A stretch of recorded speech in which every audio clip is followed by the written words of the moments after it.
let's do another one just to solidify it. Let's say 1, 3, 2, 4, 9, 8, 1, 1, 2, 0, 0, 1. Is this divisible by 11? Really big number. Let's find out.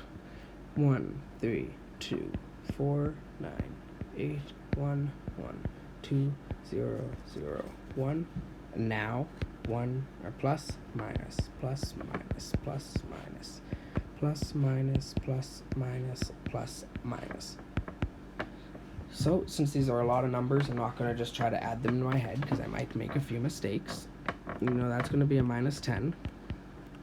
And yeah, I like to cross them out as I go. We know that this is going to be a minus 4. We know that that's going to be a plus 12. Those are going to cancel out. Plus 1 and plus 3 is a plus 4.